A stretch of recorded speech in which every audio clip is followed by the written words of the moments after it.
Good evening and a very warm welcome to everyone. Today's BIC Streams is in collaboration with Art Mantram.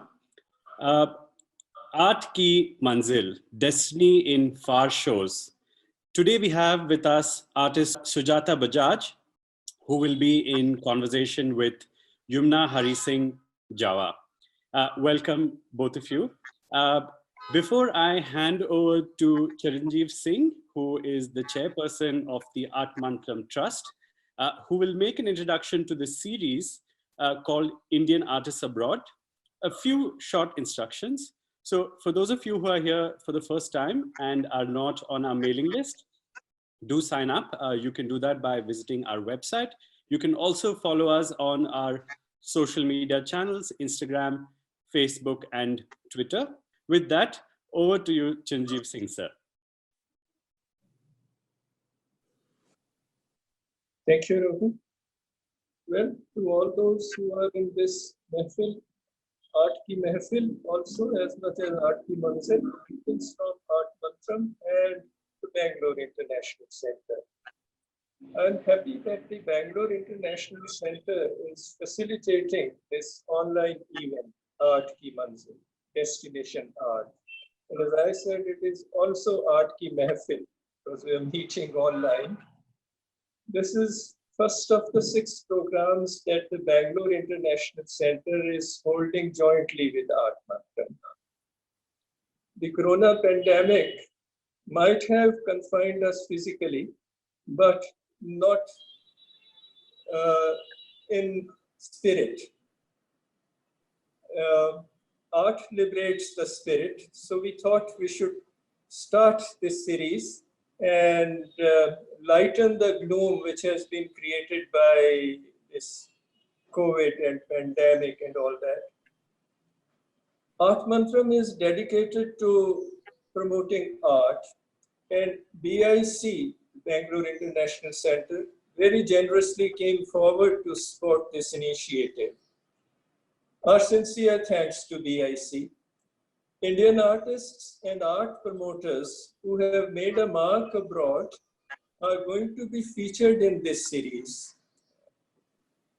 It underlines the universality of art and also the indomitable Indian spirit. After this series, we would take up a 4-day online international poetry symposium also. Let art and poetry lighten the gloom and lift the spirits. We begin with Madam Sujata Bajaj, who very kindly has consented to inaugurate this series and be part of this Art Ki Manzil and Art Ki Mehfil. Indians abroad have made their mark in IT, in academia and other fields. Very few people are aware that some major Indian artists have been working abroad for many years. During my stay in Paris, I was fortunate to spend time with Shakti Burman and Raza and various other artists whom I came across in Paris. And I think I remember Sujata ji also from those days. Thank you. Merci. I think we met at Madame Gariwal's art gallery, which she was running at that time, and you had a show there. Yes. So Jean-Claude had opened the show. Yes, yes. So I'm so happy that after so many years we are getting together now online. I wish we could meet physically, but then this is as good as meeting. And there are various other artists in Europe, in America, in Canada, some of them major names, for example, Anish Kapoor, the Singh twins in England, Rajinder Dhawan in Paris, whom again I had occasion to know personally and inaugurate his exhibition there. Sohan Kadri, Dave, I'm sure Sujata ji is in touch with many of these people. And through this initiative, not only we bring artists to to introduce artists who are working abroad to our friends here, but also it creates an international forum both for Art Mantram as well as the Bangalore International Center. We hope that this also would allow the artists working abroad to have more vital links with people here in India. After all, you may be out of India, but India is not out of you. And whichever artist you take, whether it is Sujata ji or Sohan Kadri in Paris or Rajendra Dhawan or Dev or Shakti Burman, the sensibility is very much Indian, the colors are very much Indian. They might be working in Paris, they might be working in Denmark, they might be working anywhere, but the sensibility and the spirit is all Indian. And therefore, it's an occasion for us to come together online and take this initiative forward. Thank you very much, Sujata ji. Thank you. Merci beaucoup. Merci beaucoup. Merci. Thank you, sir. What a delightful introduction to the series. I am Yumna Hari Singh, very pleased to be here in conversation with Sujata Bajaj today. Sujata, thank you so much for joining us. It is always a pleasure to have you, and it's my great delight actually to be able to introduce you to this wider audience at the BIC. Before I start our conversation, I'd just like to introduce you quickly and share a short 3-minute clip. So if you bear with me. Sujata Bajaj is a well-known contemporary Indian artist who lives between Paris, Dubai, Norway, and India. From her days at the École des Beaux-Arts in Paris, where she experimented with the monotype, to her studio in Norway and her home in Pune, she has built a reputation as a strong abstract artist. You work with various materials, and we'll talk about that, but her bio is in the chat. And just before we start, I'd like to do a quick 3-minute clip of a film that came out when she released her book on Ganapati about 3 years ago. So could you share that, Raghu, please?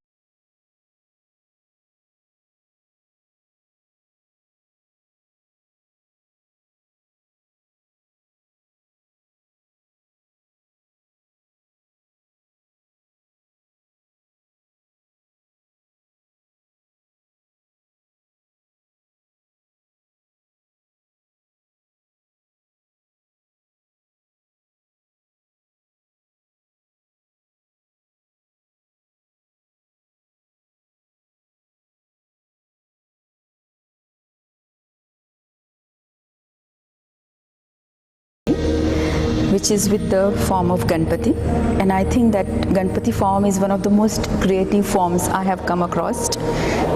So he is my friend, he's my companion, and I've been working with this form, sketching, drawing, etching, collaging, mixed media, sculpture for myself.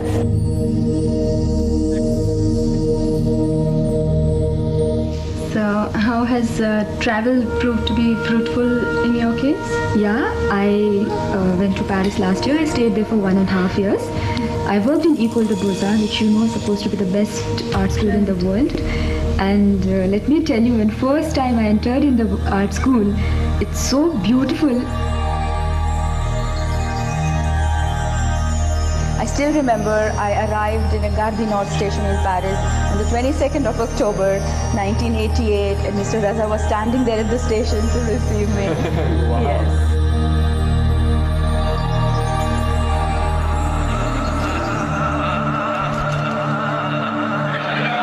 I found my language and my vocabulary in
So thank you so much, Raghu. That was, I think, a very good entry point for us, Sujata ji, because we got a quick sense of your last project and a quick intro into your life. And I wanted to start by asking you, how did your journey as an artist begin? Have you always painted since you were a small child, or is this something you picked up in school, or how did it start?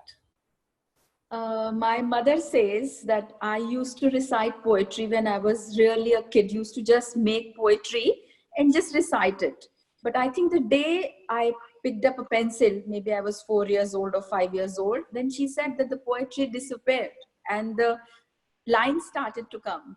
So that's what, I don't remember anything, but I just remember what she mentioned a couple of times, you know.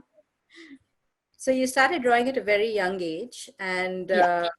and you know, I know that Ganapati as an image has been something you've been drawing for a long time. So is that also something you started early? I know it's a series of work of that you have done that I really appreciate. I know I always start every conversation with you coming back to this, but I think it's a wonderful story to share. So why don't we start there? The thing is that I was always fascinated by this form, because I always felt that it's one of the most powerful form which exists, and you can change and you can experiment and you can explore the way you want. It's amazing, you know, like you can do it in a 3 lines, you can do it in a 10 lines, and you can do it in 1,000 lines. And every artist, it can be contemporary artist, classical artist, or folk artist or tribal artist, everybody can use this form and create something which every time is different and new. So it is amazing. So I was always fascinated with this, and I used to draw, give a gift to somebody if I have to do something, or you know, if somebody is getting married, so jata hai Ganesha bana do, ya kisi ke ghar mein kuch ho raha hai, so jata hai Ganesha ka drawing bana do. So basically I'm an abstract artist, so Ganesha remained like something which was my personal journey, you know. So I always used to do it for myself and enjoy it myself, but it really started in a very big way. I can tell you a small story that I was in Wardha and I was taking my father to Paunar Ashram. So between Gopri, where we lived, at that time my parents lived, and a Paunar Ashram, it was a 5 kilometers drive. So my father said, can you drive me and drop me there? I said, okay. I used to drive, I think it was Vespa or Chetak, I don't exactly remember. So I made him sit behind me and I was like, okay, chalo. And we met with an accident. Oh, ho. And I said to myself, oh, jo bhi lagna hai, mujhe lag jaye. Baba ko kuch nahi lage. Because you see, there was a huge age difference between me and my father, almost like a 2 generation, you know. I'm the last born baby of the family. So my father had a certain age. So I was very worried, you know, when this happened. And I got hurt quite badly, and the one part of the scooter went through my foot and blah blah blah whatever.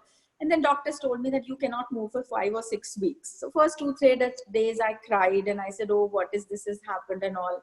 And I said to myself, I'm not going to spend rest of my time 6 weeks like this, you know, cribbing or complaining or feeling unhappy. So I asked my father's secretary, I said, can you give me some white papers? Being a Gandhian household, I got a paper which one side typed, a very bad paper, maybe the cheapest paper available in India at that time, and a very lousy pen, I still remember. And he gave me those pile of those papers, you know, all the black coming on the back side or whatever. I started to draw, and to my surprise, actually, I didn't know what I'm drawing. I just wanted to do something. First drawing was Ganesha, and after 6 weeks, when I started to walk or I felt better, it was Ganesha. So during that period, somehow I must have gathered a couple of hundreds drawings of Ganesha, and every drawing was different. So that's where I really felt that it is something very strongly inside me. You know, you've talked about Ganesha and the lines, and I think one of the things, even when you look at your abstract art, is the strength of the lines. You know, you have such strong lines that bisect the canvases. Is this, you know, where do you get that steadiness of hand? Where do you get that, you know, surety that draws itself like that? Is it just practice, or is it something you worked on, you know? I think I've worked a lot on it, because it's like when you say a sportsman, when he's playing, you say his wrist has to be, you know, swift or flexible or whatever. I don't know the technical language.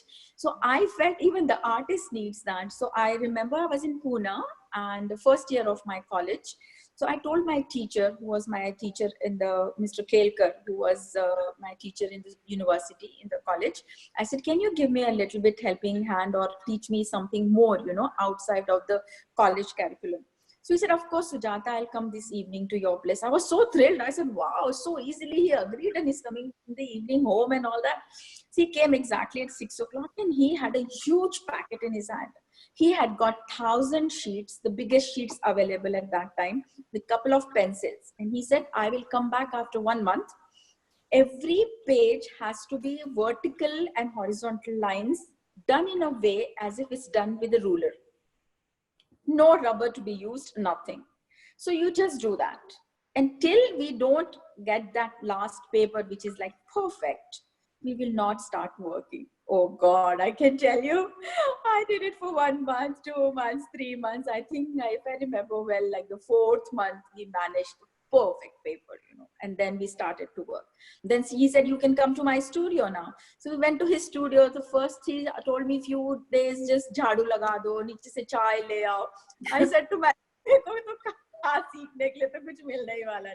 then again, couple of months went like that, you know. But I feel today that everything had a meaning. To teach me patience, to teach me, you know, it's like everything had its own sense behind it. If I tell this today to somebody, those students will say either teacher is mad or I am mad, you know, but we did it. We really did it, you know. Acha, now I have to ask you, we've talked about line. I want to ask you about color. Okay. So you have this French novelist, screenwriter, Academy Award honoree, you know, Jean-Claude Carrière, who says famously about your work that you must have invented the color red, or, you know, shades of red. So tell us now why you pick these very bright colors, you know, because in them I completely see, you know, I see so much Indianness in them. So now tell me, is that Indianness manifesting, or is it a conscious choice? Why red? Why bright colors? We can't call it Indianness. It's in my blood. So it's not something which is I'm trying to put on me, you know, Indianness, or trying to decide something that mujhe aise kaam karna hai ki waise kaam karna hai. I think I'm born in Jaipur. I come from Rajasthan, Shekhawati. So already it's in my blood, you can imagine. And on top of that, I love colors, all type of colors, bright colors, you know. If you ask me to work with pastel colors, I'm not sure I'll be able to work. I need real ones, you know, the strong ones. So this is what I have sometimes a feeling that I eat colors, I sleep colors, I breathe colors. So the color is so much a part of me that just to tell you another small story to add to it, when I started to work on Ganesha, when I really decided, because of, you know, some people for like pushing me that, okay, let's have an exhibition and show this work and come up with a book. I started to work on this form really more seriously, putting much more time. So I wanted to find some orange, which I had seen in my childhood in Jaipur in Rajasthan. I used all the oranges around me. That orange couldn't come. My husband was feeling that what's happening to this girl, 3 weeks, she's restless for one orange. Just to be mad like that, you know. And then one day suddenly in the night, I'm sure it's just my subconscious mind, somebody woke me up and said, Sujata, you have bought one orange 7 years ago and it is lying in your cupboard somewhere. Just find that and start working with that. I got up in the night at 2 o'clock. My whole cupboard was on the floor and I found that color and I started to work with that color. Just imagine, I think it was very symbolic, but the work started to come like just a jharna beh raha ho, you know, it was so beautiful. So color is a very, very important part of me. I think that's my life, you know. Yeah. And secondly, you said about Indianness, but I have never left India. So it's not a question of Indianness anywhere. You see, when I decided to go to Paris, my mother, I used to cry, मैं जा रही हूँ Paris, India छोड़ रही हूँ, ये कर रही हूँ, वो कर रही हूँ. Not for the scholarship, and I decided to marry my Norwegian husband. So I said, no, I'm very Indian. I don't want to leave India. तो एक दिन मेरी माँ ने मुझसे कहा, क्यों इतना चिंता करती है? तुम्हारे लिए थोड़े दिन बाद पेरिस आगे का आंगन हो जाएगा और इंडिया जो है वो सामने का आंगन हो जाएगा. And I really tell you, that day I said to myself, definitely, it's all the way you think. Those who live in Delhi, they don't go to Bombay more than 4 times or 5 times a year, right? So I also come 5 times a year to India. So I never left India. So in my mind, I've never been homesick, never been missing India, because I never felt I left. For me, Paris was just an extension of India. Acha, so I can completely see how, you know, you would work the same way because you carry India in your heart. So Paris, yeah, Dubai, yeah, Norway, or, you know, Jaipur at home, you'd paint the same way. But tell me about your experience as an artist outside those walls of your house. Like, do you think the experience as an artist you have lived in India is different from the experience you've lived in Paris? Yeah, when I went to Paris, actually, I must say that as the film also says, I found my artistic vocabulary, my language in Paris. So when I went to Paris, first 3 months, I did not do any artwork or I didn't paint. I just walked, saw this stuff, saw the things, went to the museums, read the books, went to the bookshops. I just wanted to feel, you know, how the place is. And then little by little, I started to work. But I have to say two things, that French people are very special, you know. Like when I went to, everybody used to ask me, Sujata, kaise lag raha hai? I feel I'm a Brahmin. Because I said, they love artists. So, so it was like artists and Indians, they love it. But I wanted to become part of that society, you know. I didn't want to remain something, a outside thing, which is just been, you know, planted there. So I finally got a gallery, French gallery, who showed me.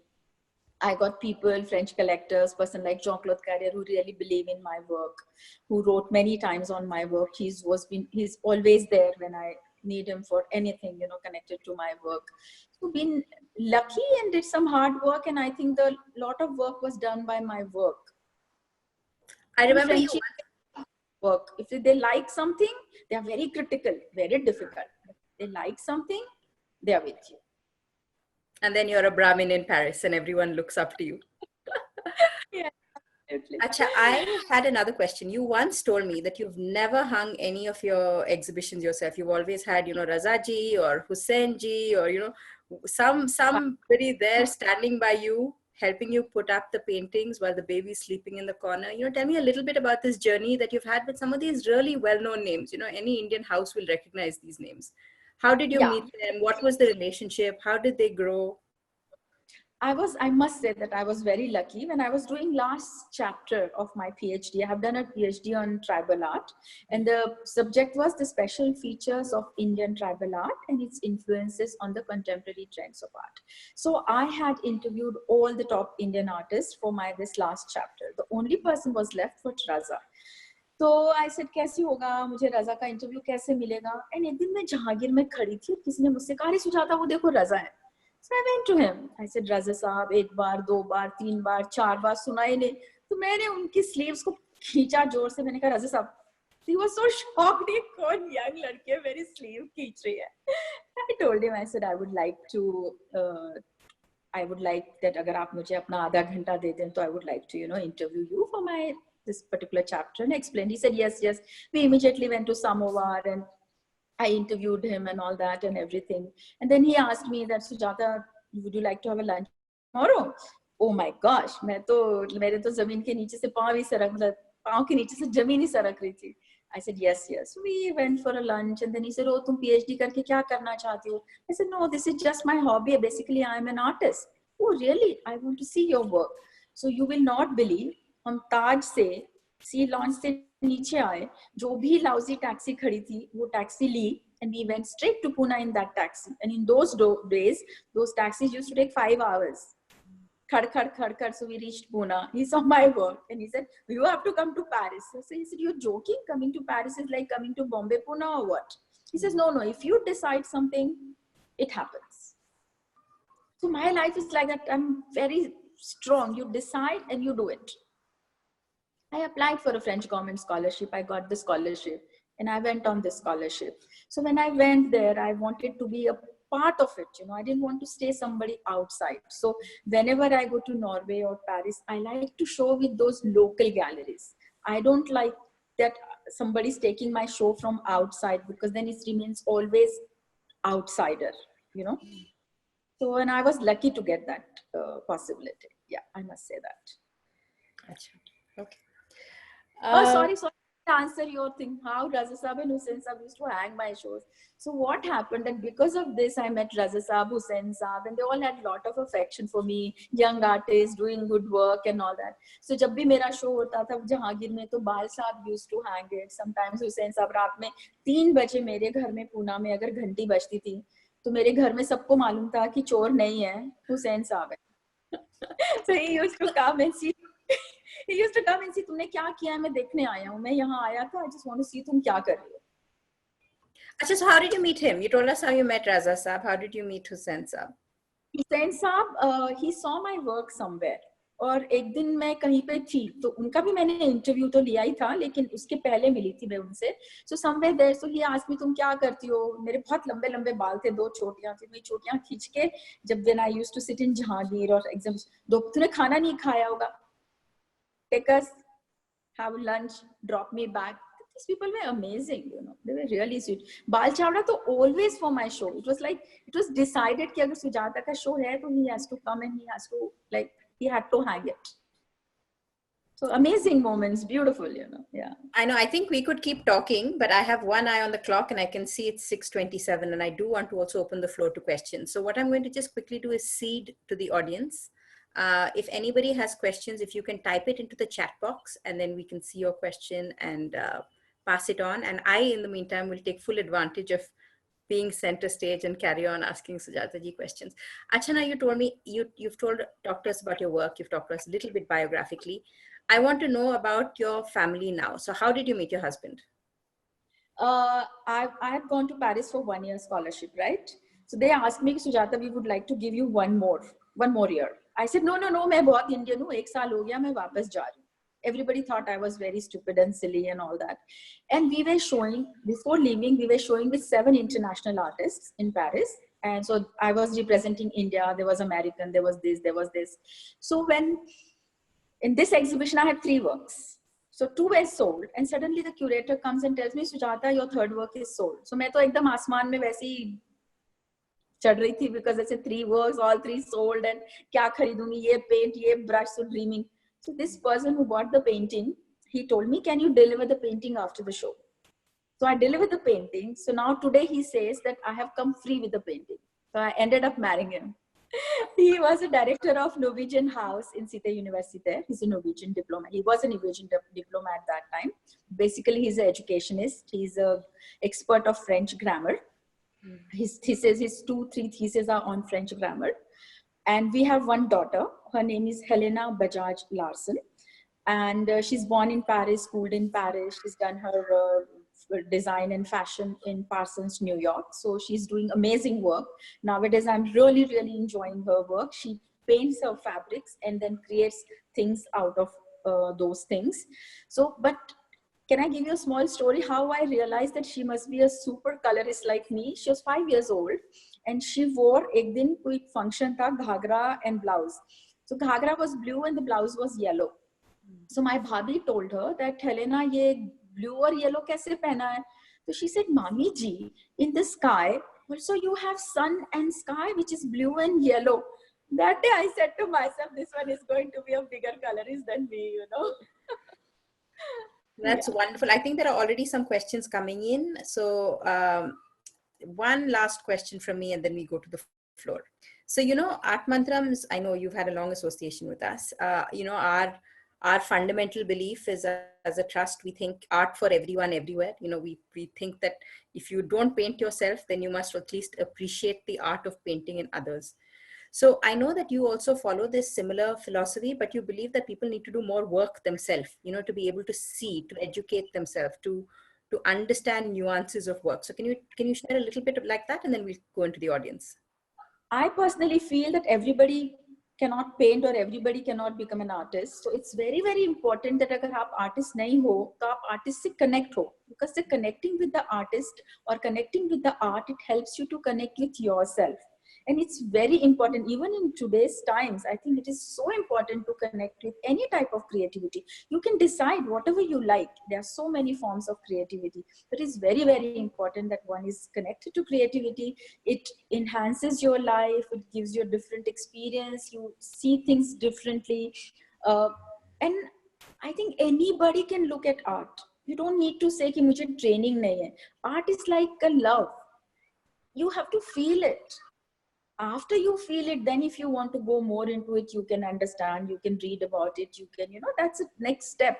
But the first step that you see it and see if you connect with what type of work you connect with, what type of colors you connect with, because they become your friend, they become your companion, and they start giving you so much that you don't even realize.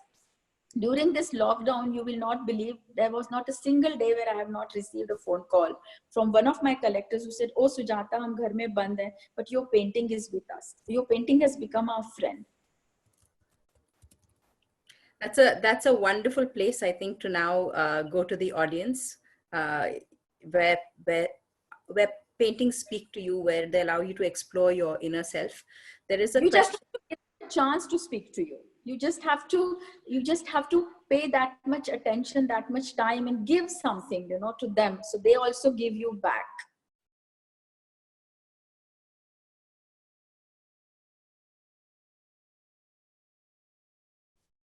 Yumna, you've muted. Voice is gone. Sorry, yes, no, my dog was barking in the background, so I shut it for a second. So I'm going to ask Jija to ask her question about windows. I think it's a way.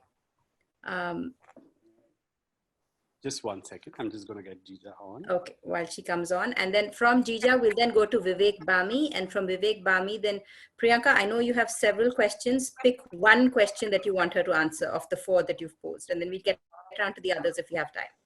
Yeah. Jija can speak. Jija still muted.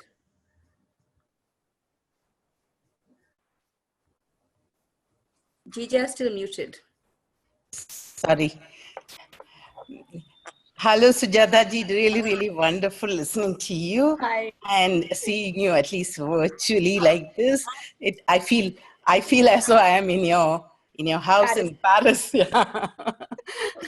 having a fun time, fun conversation.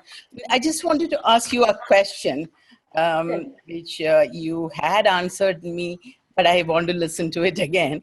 It was really, really, I must say that it was indeed a very, very fascinating presentation.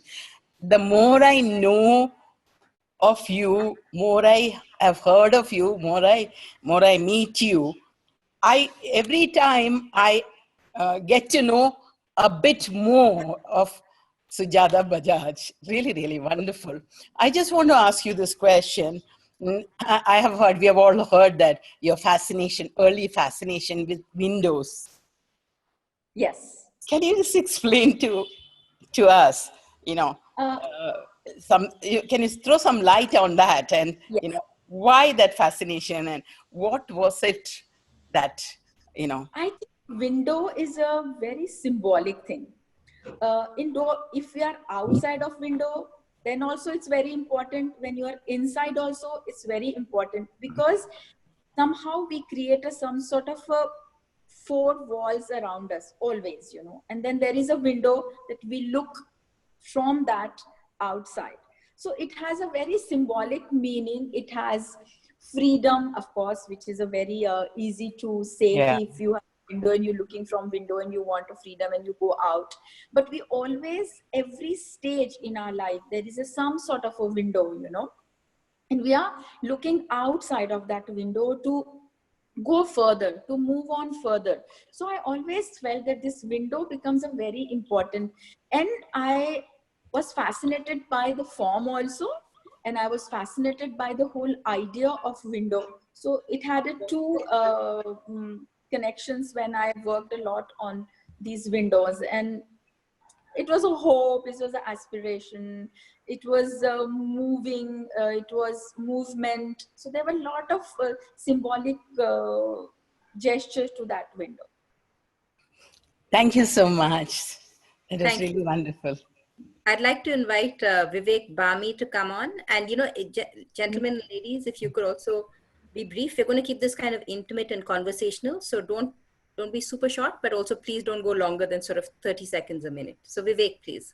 Yeah, thanks, Yumna. Sujata ji, I really love your art. I just wanted to, because you've studied tribal art, as you said, And when I went to places like Khajuraho, I could really see the influence of tribal art, both in the sculpture on the temples as well as in the art museum there. And I'm just wondering if what is the influence of tribal art on your painting? And is it that gives it that Indianness that we talked about earlier? So I'd love to hear your views on that. Yeah, I don't think I have any direct influence in that you can see on the work. Like, not that I use their forms or use their things, but during this 5 years of my PhD, I have learned a lot of things from them, and that has come, or that has become a part of my life, like spontaneity, live every day, think about every day, don't live so much into the past or so much into future. Their belief system, that there are so many difficulties in life, but I always used to see them smiling. They all help each other. So there is so many other aspects, and the simplicity on top of that. And I felt that the tribals were amazing abstract artists, because if you see their figure, it's done in 5 elements: one circle, 2 triangles, and lines, 4 lines, 2 for hand and 2 for legs. So it is so simplified human presentation that is amazing. So I have a lot of influence that way: the simplicity, the spontaneity, the directness, the very raw, very raw approach. Right. No hypocrisy. So yeah, these are the elements became part of me during these 5 years. Yeah. Thank And they you. still. Thank you. That's wonderful. Yes. Thank you. Thank you.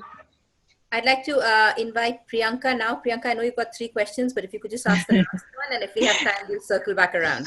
Sure, sure. Hi, it was wonderful to hear you. And my question is I'm an artist myself and been for a long time. And I was wondering if you could, all us artists have the same dilemma all the time. That what do you think an artist needs to have a backing to get recognized, or what are the key points that you believe are needed to be recognized and for people to really, seek your artwork?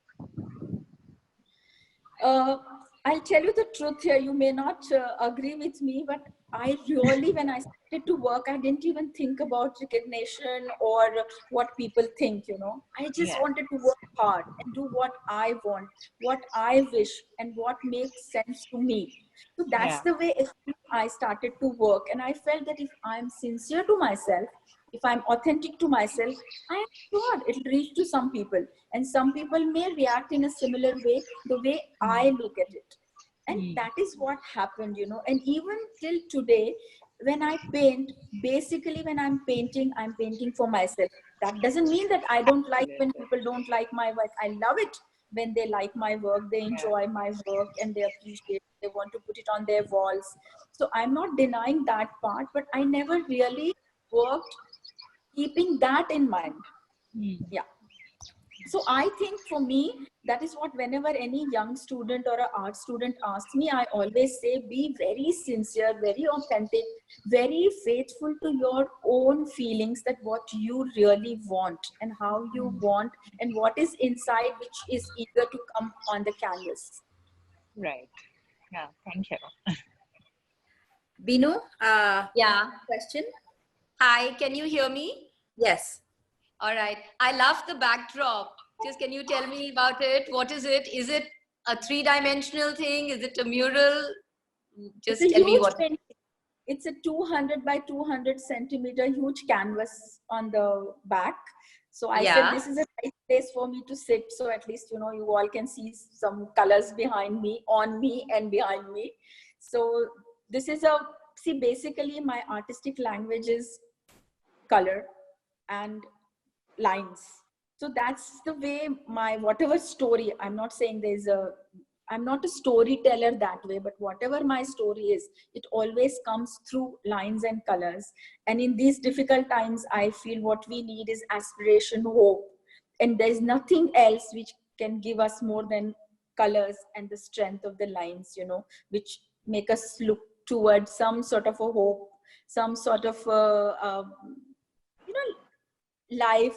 Absolutely. It's fabulous. It's wonderful. Very nice. I'd love to see it personally. Thank you so much. Yeah.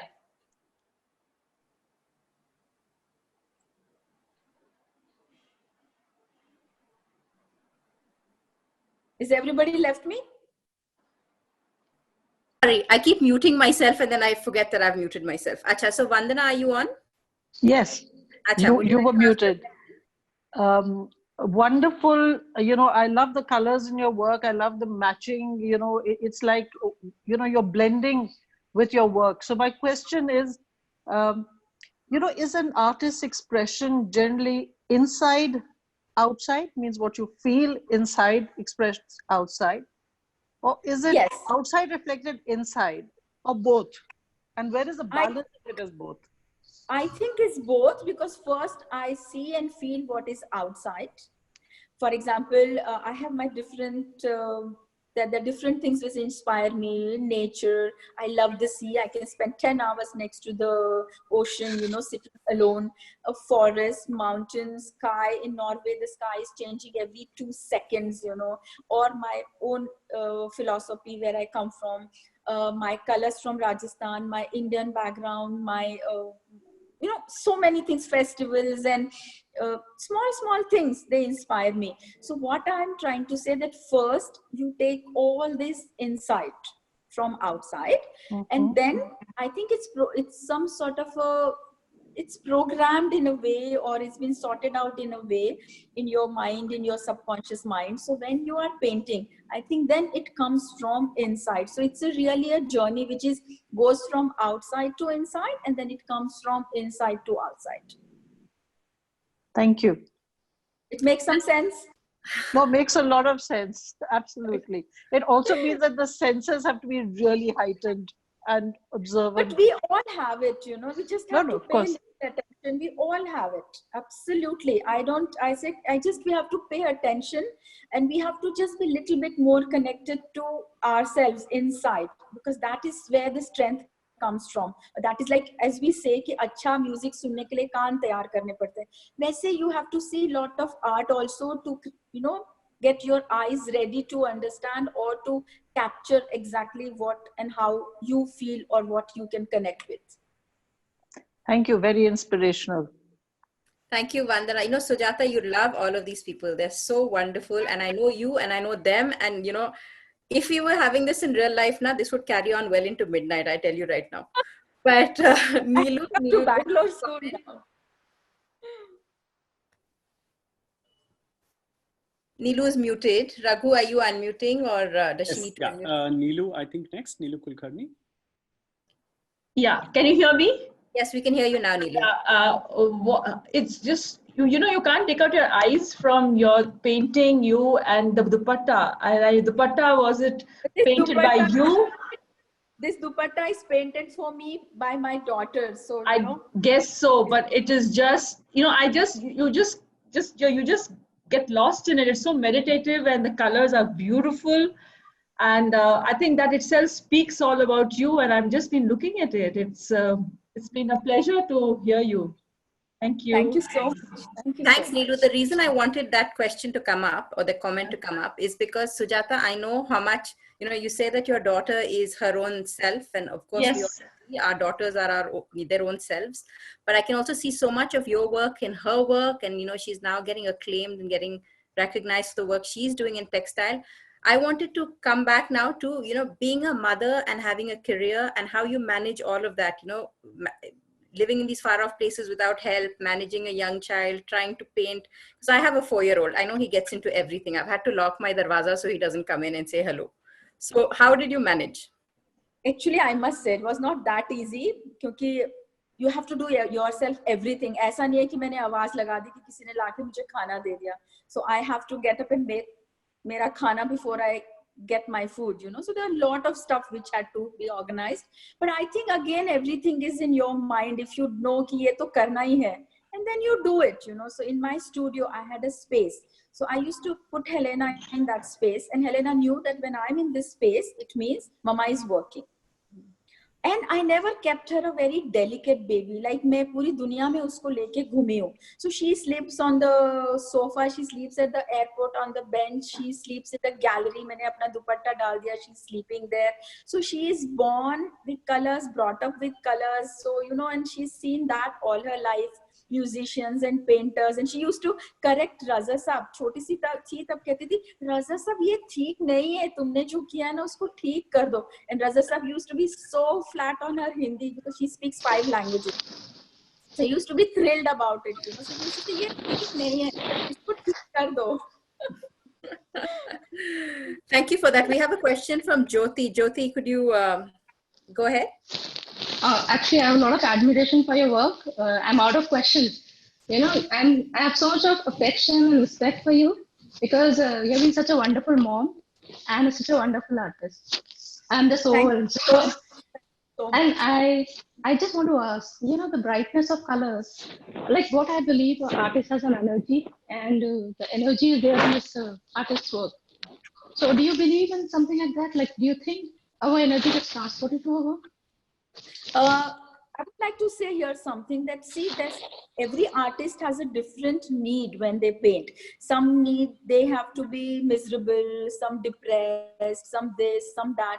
But over the years, I have understood that if I'm upset with something, I cannot paint. So I have to first sort out if I'm upset with something and get myself back in a harmony. Like you have to sort of tune the music instrument before you play it. So it's exactly, I have to put myself in a situation where I feel good and I'm in harmony, and then only I can paint. Because I believe, or somehow, that whatever I want to put on the canvas or comes through me, it should be positive.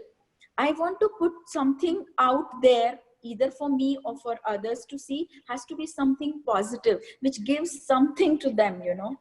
So they can maybe something magical, maybe something enigmatic, that they forget themselves or their world for a few seconds. Thank you, Sujata. We've got Priya with a question. Priya? Yeah, hi. This is the second time I'm listening to you, and it's really wonderful to hear your stories. So I can admire art. I'm not an artist. So from that point, I'm asking, in abstract painting, do two artists see the same message or the same idea conveyed, or does it change from person to person? See, it changes. It starts where you are born, where you come from, how's your upbringing, where you've taken your education, where you live, your backgrounds, so these things, they already change artist to artist. After that, every artist, even if we have a same expression, we have a different way of expressing. But definitely the two paintings can be next to each other with the same objective or the same message, but can be done in a very different way. But both can convey the same thing. That's possible. Yeah, so but it is not possible that two artists are, if they are really expressing from inside, and if it is their language, that it's similar. No, it's very, because when we are student, we all try to copy masters because that's a way of learning. But the real journey of the artist starts the day artist finds her or his artistic language and a vocabulary. I think that day your real journey starts. So you mean to say when two artists looking at the same painting, they could be saying two different messages in that, in one, like if two were to look at one painting? So I think, okay, Priya, let me ask you a question for you. So Sujata ji, she's not saying will two artists paint the same thing. She's asking about interpretation. So if you look at an abstract painting and another artist looks at the abstract painting, do you both see the same thing? Is there something in the way you look at a painting that communicates from that painting the same message to two artists, or do you think everybody always looks at paintings differently? The message can be seen similarly, but there'll be a different way of looking at it because of our backgrounds and my mindset at that time. Because you see, when you are looking at the art, it very much depends on what आप क्या सोच रहे हो, आप किस psychological situation में हो, you know, आप किस mood में हो. All these things are also colored when you look at the painting. Sometimes if you are in a particular mood, you see that in that painting, you know, it reflects. But there's a one very beautiful thing with the abstract paintings, because they never stop. They are always growing, and they always make their own story with you. So it can be like every day you get up in the morning and you find, or you discover something which is new and different. Thank you for that. And thanks, Yumna, for putting it across in a perfect manner. Thanks, Priya. So, Sujata, I have a few more questions, which I'm going to get to because I think the audience is just riveted at the moment. So, you talked to us about the difference between, you know, being an artist in India, being an artist in Paris, that in Paris, there's this culture of revering, you know, creative people, whether they're poets or painters or, you know, novelists. There's a lot of acclaim they get because of, you know, who they are and what they contribute to society. What is it like being an artist in Norway? Norway is even better because there are very few artists, and my colors speak much more to them because they all need my colors more than anybody else. So I never thought that Norwegians will go so crazy for my paintings. They used to line up my exhibition opening days. My husband always used to say, Norwegians never line up, Sujata. I've never seen them lining up for anything. Because you see, in Norway, what they used to do, that you cannot enter in the gallery. If they say it's opening at 6 p.m., they will not open the door before 6 p.m. So it's like in India and all, whenever anybody comes, we let them come, you know. So because of a cultural difference, it's things like that. But I think basically artists, if you're doing good work, and even in India now, we are so highly respected. People are like to connect with artists, connect with art. We have many beautiful people who have collected art over the years. They enjoy their collection. Their collection is like their life, you know. So now I don't see there's any difference between India or Paris or Norway. And there are always people, those who love art, you cannot say that they are in masses, you know. They'll be always in a small, small portion. Okay, but art is for everybody. I believe art is for everybody, but that's why I love to show in Jahangir Art Gallery, because nobody needs to look at their clothes and shoes when they enter to see the art. So everybody comes there to see the art, and that's amazing thing about Jahangir, you know. You can talk to the auto drivers outside and they'll advise you which is the best show to go to. It's wonderful. But it's in Paris. I'll tell you one experience. I get down. I was studying in École de Beaux-Arts. In the morning at 6 o'clock, my flight comes from Bombay, and I reach Paris airport. And the driver asked me, what do you do? So I said, I'm an art student. You know what? First thing he informed me, he said, this morning, Sarvadar Dali died. I was so shocked. You can have a complete art conversations. You know, they'll ask me which gallery I work with, and then they'll say, we'll go and see your exhibition. So I think that art has its own standing everywhere now, you know. Yeah. We have a question from Rima. Rima? Hello, Sujata. I love your work. I love the colors like everybody else. Thank you. Does. And what I wanted to ask you, you have done your PhD in art and in tribal art. Are you sharing it at some university as a professor, or, you know, being invited? Because you have so much to share. Your experience, your knowledge. Are you on that thing or only painting? Actually, when I finished my PhD, I wrote for a couple of newspapers in India, like very continual, every Sunday. I write about my experience. After that, I was invited to George Washington University, Princeton University, a couple of universities in UK and Scotland and Ireland and in France to give a lecture, slideshow on my work on tribal art. But you see, that is not my basic work. You know, I'm an artist. So I need my colors and brushes. That was something I wanted to learn about them. I wanted to understand why they paint. I wanted to go deep in their life. So that is why I did this PhD. But I never wanted to, I never had it in my mind that this is going to be my career. So I did it something for myself, and which really helped me to grow and evolve.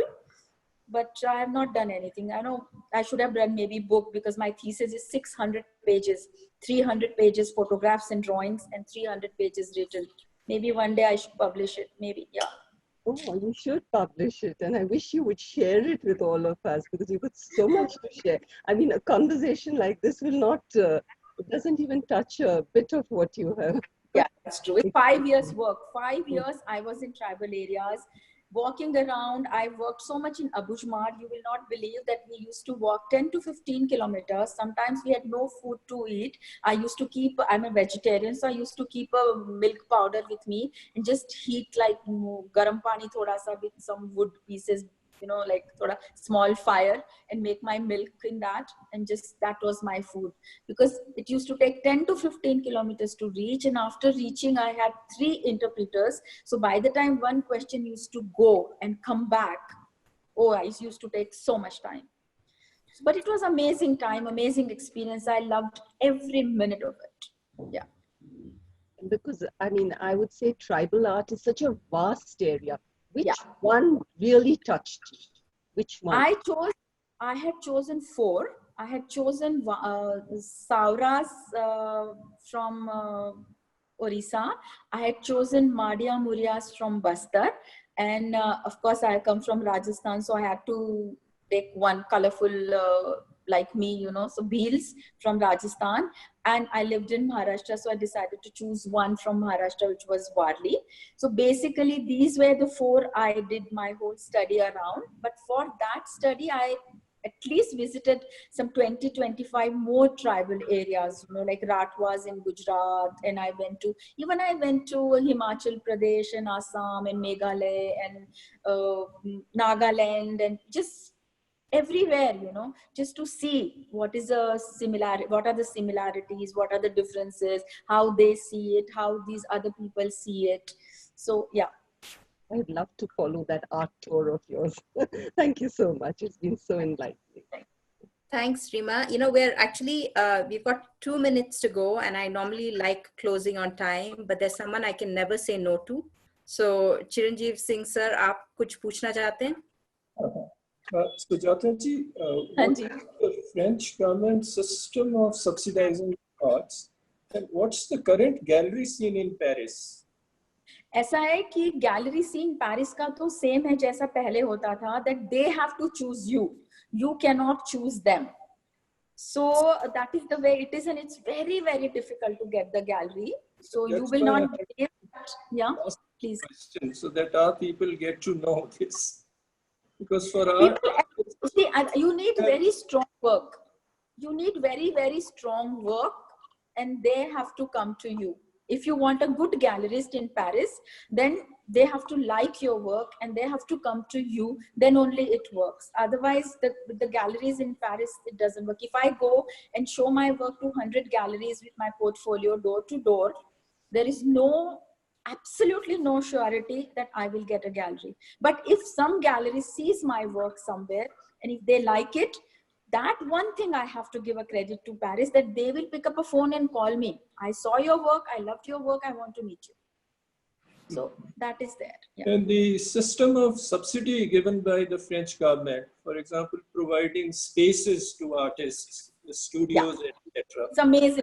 Yeah, the French about that.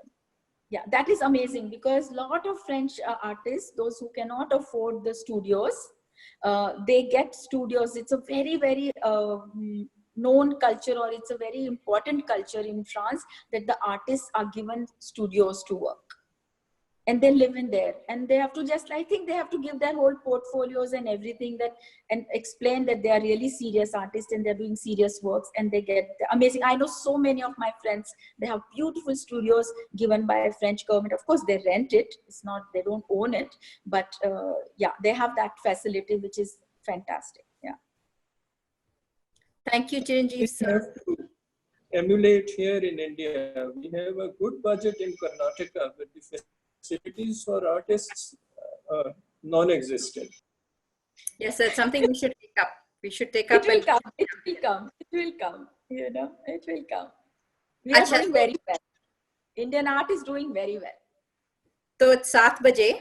And you know, I like being on time as far as these programs go. Sujata ji, thank you so very much. As usual, it has been a delight speaking to you. Raghu, before you take over, I want to end with a quote, because I think the audience has really gotten to know who she is, her warmth as an artist, the way she shares of herself. You can see some of her work, which you've seen in the film and behind her. But here is a description of her work that has been said by one of my favorite poets and curators. I'm going to leave this with you. So I leave you thinking not just about how wonderful she is as a person, but how strong she is as an artist. So Ranjit Hoskote says, each of her frames acts as a variation on the past, the ancestral inheritance in the ochre yellow and red palette. We are recalled into the ritual circle of sacrifice, a hero stone, a tribal totem. A lost goddess of fertility is suggested by certain motifs, and in the elegant calligraphy of the sacred text, the hymns repeated until the pitch of perfection has been achieved. So Sujata, thank you so very much. It's been a delight having you. Before I hand over, Raghu, thank you so much. It's been a delight being at the BIC as always. To the audience, thank you for coming. You know, I understand that everybody is Zoomified, but thank you for being here. And with the BIC, 23rd to 27th of July, we're doing a 4-day poetry festival. Do try and find the time if you enjoy poetry. Raghu, over to you. Thank you. Thank you so much. Lots of love. Thank you so much, Yumna and Sujata and Chiranjeev Singh and the Art Mantram Trust. Thank you, audiences, for joining us today. Hope to see you at our next event, and have a good evening. Thank you. Thank you. Thank you. Thank you. Bye-bye. Bye-bye now. Bye.